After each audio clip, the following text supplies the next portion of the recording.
নমস্কার বন্ধুরা, আলপনাস কুকিং স্টাইলে আপনাদের সবাইকে স্বাগত। আজকে ঠাকুমার হাতের আমার একটা প্রিয় কুমড়ো ভাজা রেসিপি নিয়ে এসেছি। এটা ট্র্যাডিশনাল কুমড়ো ভাজাও বলতে পারেন। ভাবছেন তো কুমড়ো ভাজার রেসিপি আবার কি দেখব? শেষ পর্যন্ত দেখতে থাকুন, এর মধ্যেও ট্রিক্স আছে। এখানে হাফ কিলো কুমড়ো নিয়েছি। এই কুমড়োগুলোকে এরকম ডুমো ডুমো করে কেটেছি। এইভাবে কাটতে কিন্তু একটু সময় লাগে।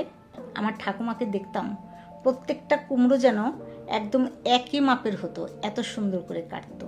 তো আমি চাকু দিয়ে কেটেছি, যতটা সম্ভব পেরেছি ছোট সাইজ করে একই রকম সাইজ করার চেষ্টা করেছি। কেটে নেবার পরে ভালো করে ধুয়ে জল ঝরিয়ে নিয়েছি। কড়াইতে 1.5 চামচ মতো সর্ষের তেল দিলাম। তেলের মধ্যে দিলাম 2 শুকনো লঙ্কা ফোড়ন, তারপরে কুমড়োগুলো দিয়ে দিলাম।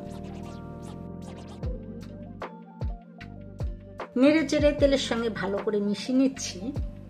আমার ঠাকুমা বলতো কুমড়ো ভাজার সঙ্গে সঙ্গে কিন্তু লবণ দিতে নেই, তাতে কি হয় কুমড়োটা ভাজার সময় ঘেটে যায়। তাই আমি কুমড়োগুলোকে মিনিট 2 এমনি একটু ভেজে নিলাম। 2 মিনিট পরে এর মধ্যে পরিমাণ মতো লবণ দিলাম আর অল্প পরিমাণে হলুদ দিলাম। যেহেতু কুমড়োটা হলুদ, খুব একটা হলুদ দেওয়ার দরকার নেই। সাথে সাথে একটু চিনিও দিয়েছি। চিনিটা নর্মালি লোকে শেষের দিকে দেয়, আমি কিন্তু লবণের সাথে সাথে চিনি দিয়ে দিলাম। চিনিটা এখন দিলে কিন্তু কুমড়োটা ভাজার সময় একটাও ভাঙবে না। ভাজতে ভাজতে 2-4টে কথা বলি। ঠাকুমাকে বলতাম কুমড়ো ভাজা কি এমন কঠিন জিনিস, সবাই ভাজতে পারে। তো বলতো ছোটখাটো জিনিসের মধ্যেও কিন্তু শেখার আছে। ছোট্ট ছোট্ট টিপসগুলো মাথায় রাখলে রান্নাটাও ভালো হয়, দেখতেও সুন্দর লাগে। ওনারা তেমন তেল মশলা তেমন কিছু ইউজ করতেন না, খেতে কিন্তু খুব ভালো হতো। তো এইভাবে যখন ভাজা ভাজা হয়ে যাবে, কুমড়োটা নরম হয়ে যাবে, তখন নামিয়ে নিতে হবে। মসুর ডালের সঙ্গে এই কুমড়ো ভাজাটা কিন্তু খুব ভালো লাগে।